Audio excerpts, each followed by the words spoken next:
तो इसलिए हम धर्म के साथ हैं। और जो लोग धर्म विरोधी हैं वो जब जात का कार्ड खेलते हैं तो बहुत अजीब सा लगता है। उदाहरण के लिए एक तरफ जिनके समर्थक इतिहासकारों ने लिखा कि वेद क्या थे, they were the blubber of the animals, यानी जानवरों के बीच में घूमने वाले लोगों के मुंह से निकले हुए अनाप शनाप वाक्यों के अलावा कुछ नहीं थे। और फिर वो कहते हैं कि साहब हम तो हिंदू धर्म और ब्राह्मणों के बड़े भारी पैरोकार हैं। मुझे लगता है इन सारी बातों को लोग समझते हैं। अब मैं प्रधानमंत्री जी की बात पे कहता हूं। प्रधानमंत्री जी ने कहा वो तथ्यात्मक है। राहुल गांधी जी आज से थोड़ी निराशावादी हैं। राहुल गांधी जी के मैं सत्ता में आने से पहले का स्टेटमेंट कोट करता हूं, 14 जुलाई 2011, वो कहते हैं आतंकवाद पर नियंत्रण संभव ही नहीं है। देखिए निराशावाद का एक बयान। फिर याद करिए, गरीबी तो एक मानसिकता है, अन्यथा आदमी उसमें से बाहर निकल सकता है। फिर आइए, जब 2014 के बाद इनके एक नहीं अनेक बयान, इन्होंने जाके 2022 में ये कहा इंग्लैंड में, पहले मार्च 2023 में इन्होंने कहा कि भाई why the defenders of democracy America and Europe are silent, वो भारत के अंदर हस्तक्षेप नहीं कर रहे हैं। 2022 मई में जाके इंग्लैंड में ये कहा कि साहब भारत जो है वो तो India is not a nation, it is a union of states like European union.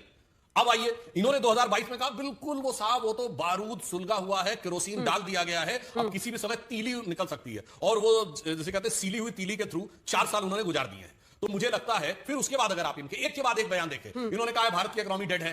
इन्होंने और तो सुनिए, निराशावाद की पराकाष्ठा तो यह है कि ये गुजरात में जाकर अपनी पार्टी के सम्मेलन में बोलते हैं कि गुजरात में 2 प्रकार की कांग्रेस है, एक कांग्रेस के साथ है, एक बीजेपी के साथ है। अब बताइए इससे ज्यादा निराशावादी प्रतिक्रिया क्या होगी? चुनाव के दौरान निराशावाद की पराकाष्ठा क्या है? कैसे कैसे ये जलवे बनाए राम जी, आंखें तकती हैं, तक के आए राम जी, आंखें जलती हैं, तक के आए राम जी। त्रिपाठी जी बड़ा रोचक है। लेकिन बीजेपी को क्यों बताना पड़ रहा है ये सब?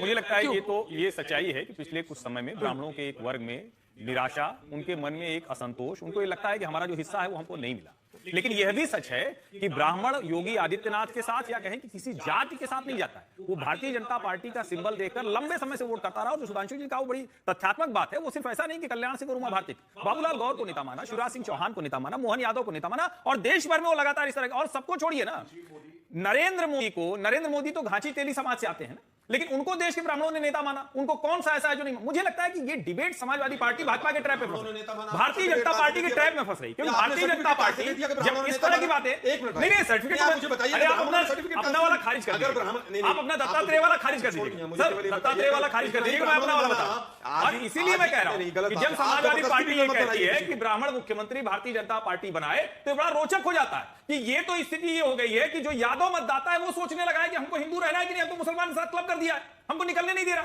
भारतीय जनता पार्टी के लिए बहुत सुखद स्थिति है जहां अखिलेश यादव राम मंदिर नहीं जाएंगे, जहां अखिलेश यादव को छोड़िए, अमीर जमीन एनकाउंटर में मुसलमान का वो किसकी बहन थी? अमीर भाई जरा बताइए ना, किसकी बहन थी वो जो एनकाउंटर हो गया था असद का? तो किसकी बहन थी और किसकी गर्लफ्रेंड? जरा बताइए। आप ही लिखा था। जी बन के तो नहीं बोल रहे ना।